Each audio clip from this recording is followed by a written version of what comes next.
solo leveling, the Knights Guild struggles to get permission to enter a gate because the association's measurement came back a little too high. Park Jong-soo questions if it's an S-rank gate, and Jung Yoon-tae tells him it's not. However, it is of the highest measurement for an A-rank gate. Jong-soo comments on how that's a pain in the ass, as they could all die in there if they aren't careful. Yoon-tae adds that they could give it up if it was an S-rank. However, because it's only an A-rank, rumors would spread about how one of the top 5 guilds can't even clear an A-rank gate. The problem is, ordinary people think that gates with the same rank are all identical. In this moment, Yoon-tae says that if they give up on it, then the guys from the Fame Guild would claim it. Jong-soo freaks out at the idea of giving a gate in their own front yard to Ma Dong-wook, as Yoon-tae fearfully responds that he was just saying. In terms of quality and quantity, the Knights Guild's A-rank hunters are the same as the other major guilds. It's just that missing that one S-ranker makes a huge difference. Young Ye-rim chimes in that they could enter with another guild, but the guild master says that if they agree to cooperate out of uncertainty for the gate, other guilds will sense the danger and pull back too. This is when the A-rank healer suggests they bring in one person rather than an entire guild. Park asks how a single person could help when they are going into one of the most difficult A-rank gates when a light bulb goes off, and Ye-rim says, "You know who, right?" To which the guild master says yes, the hunter Sung Jin-Woo. It would be dishonor working with other guilds, however with Jin-Woo it might bring them some recognition instead, and the chances of them completing the gate safely rise exponentially. Jong-soo asks what he's doing these days. Yoon-tae responds that aside from when he cleared a gate that spawned on a road recently, there hasn't been any news. Yoon-tae asks if he should try to get his contact information, but Park declines as he says it's not proper to handle such an important matter with a phone call. Back at Jin's office, he asks about the guild name Ajin, and Jin-ho tells him it's great and they should use that, as he thinks anything but solo play. Then the guild name is decided, Jin says. The only thing left is getting another founding member. Jin-ho asks about Cha Ha-in. Jin responds that he doesn't think she'll work and isn't the person he wants. Jin-ho thinks about how she's an S-rank, young, accomplished, and beautiful, questioning if there could be anyone better. He asks what kind of person Jin wants then, and Jin responds with a pinch of uncertainty, someone with a hunter license who has no interest in guild activity and is trusted. In solo leveling, Jin watches footage of a large A-rank gate that appeared while Park Jong-soo explains that the physical size of a gate and its rank don't always match. However, there is an immense amount of mana flowing out of the gate. Jin asks if it was determined to be an S-rank, and Jong-soo responds that it's just narrowly within an A-rank's measuring limit. He adds that it's the largest gate to ever spawn in Busan. This makes Jin think about meeting up with Lee Ju-hee in Busan to get some sushi, while Jong-soo explains that the association is trying to deny them entry because of their lack of an S-rank hunter. He says that if Jin joins their attack force, they will be able to take care of the raid, and he will be well compensated. Normally, S-rank hunters get around 10% of the profit from a raid, but he's offering Jin 20% for this dungeon. "Let's do 50-50, Jin responds. This catches the guild master off guard. Jin says that he is to be treated as a guild and not an individual, adding that they've just established the Ajin Guild. Jong-soo tries to negotiate for a 60-40 cut, but Jin quickly shuts that down. Park Jong-soo comments in his mind on how Jin looks young but is rather unusual. "Very well, then would you take care of the boss-level monsters?" Jong-soo replies. Jin agrees, and the Knights Guild master tells him that it's been almost a week since the gate was discovered, so they'll need to start the raid tomorrow. He invites Jin to join him in his car. However, Jin declines as he has some business to take care of tonight, stepping away, saying, "Regardless, I won't be late."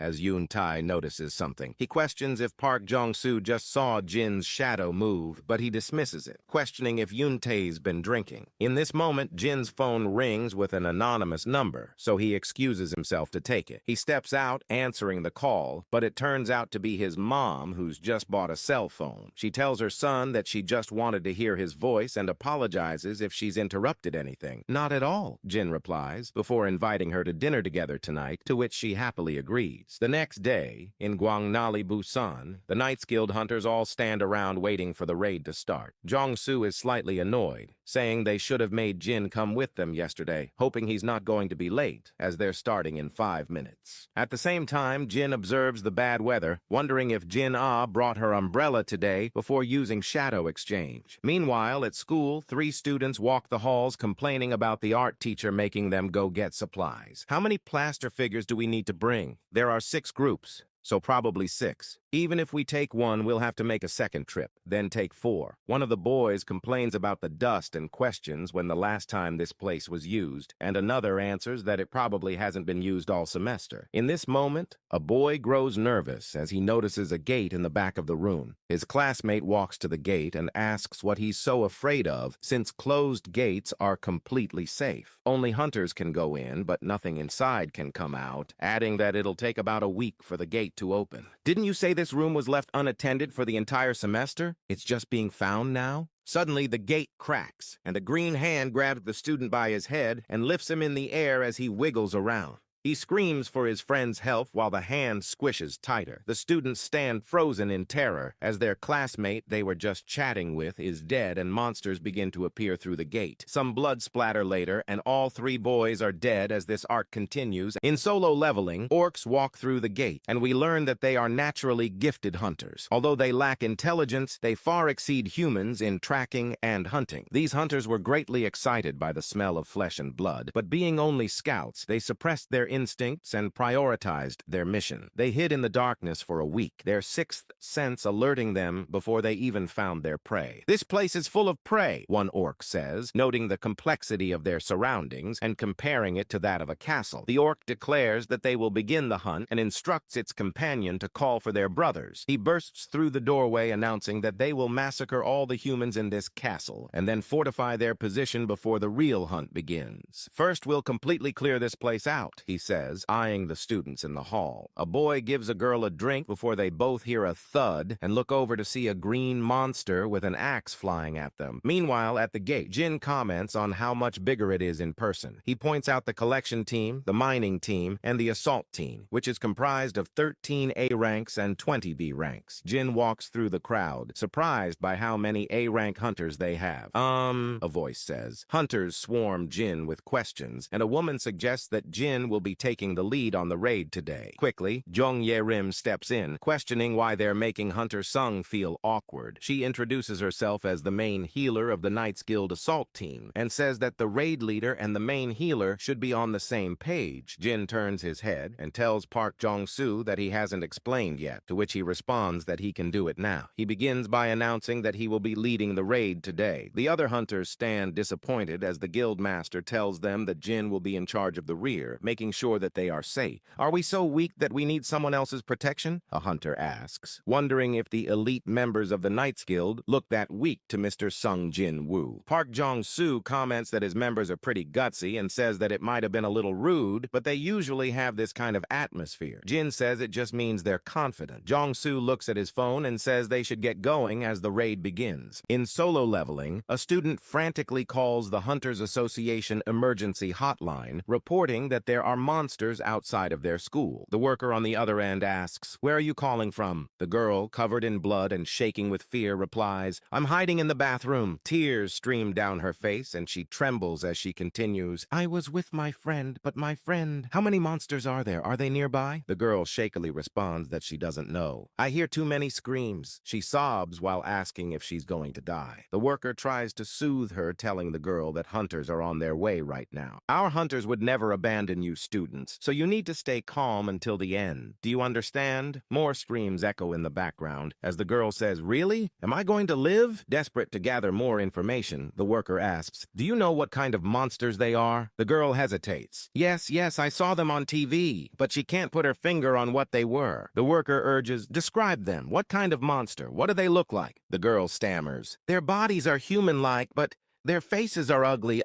They're green. They have green skin. The realization hits the worker, and she questions if they are orcs. Yes, that's what it was. Orc. At that moment, an orc arrives at the bathroom. The worker's voice, rising in urgency, warns, "Get away from there! Quick! Orcs can smell!" The girl's phone falls to the ground as she screams for help. "I don't want to die!" Her cries pierce through the phone as the worker sits paralyzed, listening to the girl's last screams for help. Students scream and run as blood bathes the walls. They flee off the school grounds as a girl cries out that her friends are still inside while a boy drags her away, saying the hunters will take care of it. Blood drips from their battle axes as an orc states his dissatisfaction with losing half of their prey. Another orc reassures him, saying there are still many left since they blocked the escape paths. "We'll go up another floor and kill them all." On the next floor, students huddle in a barricaded classroom as two boys nervously stand guard. Suddenly, the barricade crashes down, and the students scream as a bloody orc walks through. In a desperate scramble, a student runs to the other barricade across the room. However, an orc lying in wait slashes its axe at the boy, cutting him down. More orcs arrive, and Baldy tells his booze that there is a human here with magic energy. The boss responds, "Kill that one first." It is revealed that Jinna and Han Song-yi stand at the back of the classroom, terrified as Jinna prays for her brother. In solo leveling, Jinna screams, "You can't!" while she pulls her friend. However, Han Song-yi stands bravely, reassuring Jinna, "I'm awakened too, even though I'm only an E rank." "Is it that human?" an orc asks, to which his pal says no, commenting that there is a greater magical energy source as he looks towards Jinna. "It's that woman! Die!" he says while slashing at the girls. Terrified, they close their eyes and brace themselves when suddenly one of Daddy Woo's shadow soldiers appears from her shadow gorilla gripping the orc's arm. Tearfully, she questions if Daddy's home as the shadow soldier with eyes on the back of his head loads a punch before uppercutting the green orc so hard he sends it rocketing through the school's roof. The other orc is shocked as three high orc shadows stand guard in front of Jinna. Back in the dungeon, Park Jong-soo yells as a twin-headed ogre rounds the corner. The hideous monster roars while swinging its axe, and in this moment, Jong-soo activates his ability, clashing his forearms together to create a shield as the ogre's blade scrapes the ground before colliding with it. While he defends against the ogre's blade, he signals Yoon Tae, who skitters up the monster's weapon and slashes its eyes before calling on Nunas and Hyungs to deal damage. The pair run at the creature and slash its arms off before two mages cast spells, electrocuting and burning it, absolutely cooking the monster. As the ogre finishes cooking, Jong-soo instructs everyone to regroup before moving on. He says that as expected, the raid won't be easy. A twin-headed ogre from the start. "Do you know what twin-headed ogres are known as?" he asks Jin-Woo. "Gravekeepers," the Shadow Master responds. "Correct," adding that it's no problem when it's the boss, but if it appears at the entrance, the dungeon will consist of the undead. Yoon-tae yells that Jong jinxed it and questions if they should keep going. However, the army of dead just stands there, causing the hunters to question if they're acting weird since they usually attack on sight. Someone asks if it looks like they're being chased by something, as Jin-Woo stands disappointed since he expected the hardest A-rank dungeon. In this moment, Jin is struck by a feeling, questioning, "This feeling, it can't be." He then tells the guildmaster that he has to leave as there's an urgent matter to take care of. Park Jong-soo questions this, explaining that it could be dangerous for them if he leaves. Jin responds saying he'll call someone they can trust as much as him and that he'll take care of things from here. The hunters, utterly shocked and in disbelief, question if that's one of the ants from Jeju Island. Jin says that since he recognizes it, there's no need to explain, adding that he'll take Jin's place. "Protect the humans," Jin orders. Baru questions what he should do with the non-humans, and his master tells the ant to do as he pleases. Baru screeches, and this arc continues. In solo leveling, after Jin summons Baru to take his place in the raid, the special ant screeches, causing the hunters to question how they're supposed to raid with such a monster. Jin then summons 20 more ant soldiers to help before attempting to dip out of there. However, Jong-soo and Ye-rim stop him, questioning if he's really just leaving after letting those monsters loose. Annoyed, Jin looks back, saying, "I can recall them before I leave if you'd prefer, but you would be better off with them." Jong-soo shivers and reluctantly agrees. That's true. Jin-Woo checks his shadow exchange cooldown, but realizes says it's still got an hour and 40 minutes. Damn! Why at a time like this? Jin says before blasting off. Jong-soo stands unamused and nervous as Yoon-tae asks what they should do. Wait a sec, let me think. While Jin blasts through the chambers, he grows more concerned as he's getting constant signals from the soldiers with Jin up. The undead block his path, and he angrily grits his teeth. Don't get in my way, he says, pulling out his daggers. However, the undead kneel before Jin, causing him to question what's going on. He chalks it up to being a higher-class necromancer than what currently controls the dead and jumps into the air, summoning Kaisel as he crosses through the gate. On the outside, civilians watch in awe as Jin's shadow wyvern flies through the sky. To my sister!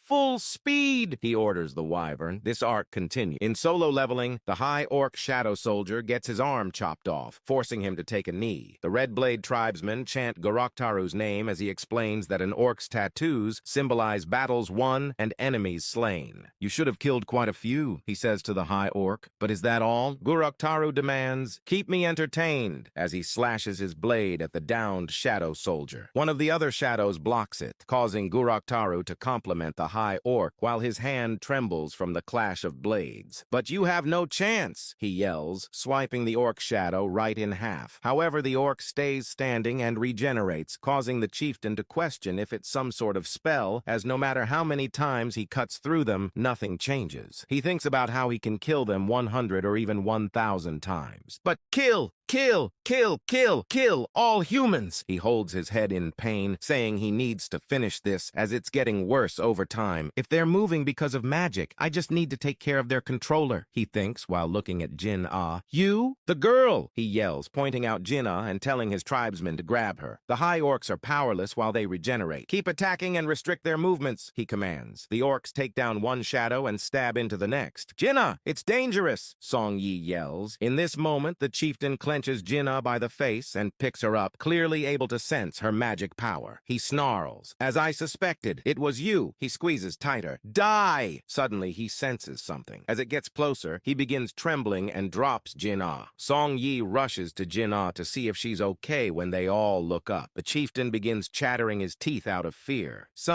Thing is coming. Something terrifying. Brace for impact, he yells to his tribesmen. The crash downs his men and he narrowly dodges. Jin-ah coughs, and in this moment, Jin pats her on the head, reassuring her that she's safe now. Goroktaru stands there as the dust settles and looks in fear as the building crumbles, revealing Kaisel and an aura-filled Jin-Woo. Jin stands there, and the chieftain tries to introduce himself when Jin interrupts, pointing his finger. You? Shut up and wait. This thingy continues. In solo leveling, after Jin-Woo tells the orc chieftain to wait, he hugs his sister, reassuring her that it's all right and apologizes for being late. He then asks the students if they're okay, to which they respond affirmatively. He checks on Song Yi as well, and she confirms, though she notes that Jin's mood feels pretty scary. Jin-Woo looks down at Jin-ah's bruised face and grows furious. He tells Igris to take care of her, and instructs his other shadow soldiers to take the students and head down first. In this moment, an orc squirms in place. I said don't move, Jin says to the orcs. One at a time, the students plop down Kaisel's body to the floor. Goroktaru realizes the immortal soldiers were Jin's and questions, who are you and why are you able to speak our tongue? The acrimonious brother just stands there. The chieftain realizes that Jin has no intention of answering and orders his orcs to attack. 3 orcs lead the charge against Jin. The first slashes its blade towards the hunter, but Jin grabs the orc's fingers and crushes them, causing the orc to cry out in pain. Still with fingers in hand, Jin twirls the orc around and smashes it into the floor before raising his knee and stomping the monster's head in. 2 more orcs attack simultaneously, but Jin uses his Dominator's touch ability, smashing the orcs' backs together before, with the coldest face, crushing them, imploding the orcs into each other. The rest of the Red Blade tribe roars and charges at Jin-Woo. However, he blitzes through them, taking chunks of each of their bodies with only his bare hands. As their corpses fall and he gets closer to the chieftain, the orc warrior questions what he just saw. Jin grabs the orc's face while using Dominator's touch and smashes it against the wall. The irate Jin-Woo glances to the left and the right, only to see dead kids in the halls. He asks, "Why'd you do it?" and questions why his kind wants to kill humans to such an extreme level. With a squished face, it responds, "In our heads constantly. Kill the humans." He questions if the orc hears that voice for him, but it only begs for forgiveness. Jin demands it answer him, but the orc keeps begging for forgiveness while tears well in its eyes. "I see," Jin says, realizing that he's not considered human in their thoughts either. "Well, it doesn't really matter. I'll forgive you, but don't think it will be a painless one for you." Back in the dungeon, Ye-Rim pulls on some cloth, questioning, "Don't you know how expensive that is?" and tells the ant that vampires are very expensive and not for eating. In this moment, the ant smacks the hunter, cutting her shoulder and dropping her to the ground before eating the rest of the vampire right in front of her. This is when Baru appears, giving the soldier ant a scare and holding his arm above the hunter, surprising her with healing magic. The ants walk away as the healer questions how a summon could cast healing magic better than herself. They arrive at the boss's chamber to see the Arch-Lich floating above its Death Knight guards. This frightens the hunters, as among the many bosses, the Arch-Lich is famous for the Golden Dragon Guild's annihilation. One of China's top guilds was destroyed by the boss, causing a dungeon break. Thanks to Liu Zhigang, it didn't turn into a catastrophe, but it's impossible for any normal A-ranker to defeat it. Yun-Tae questions what they should do when suddenly a hunter yells, "They're coming from the rear as well!" They realize that the undead that weren't eaten by the ants came back to life, and Jong-Soo yells for Ye-Rim to block the door. Ye-Rim uses her skill Holy Wall. Jong-Soo notes the dilemma and understands why this is an A-rank dungeon of the highest difficulty. "Guildmaster, I won't be able to hold this for more than 5 minutes, Ye-Rim says while holding the barrier. "Damn it," Jong remarks. In this moment, he looks over, hearing a screech, and sees Baru. The Arch-Lich realizes they are the Shadow Army and questions why the Shadow Monarch's personal army is attacking them. Baru responds, saying that they have been chosen by the Monarch and he hasn't. Refusing to believe, the Arch-Lich says he will personally report to the Monarch. But Baru zooms in front of the monster, shoving his arm in its chest, saying, "You talk way too much for someone who's about to die." This arc continues.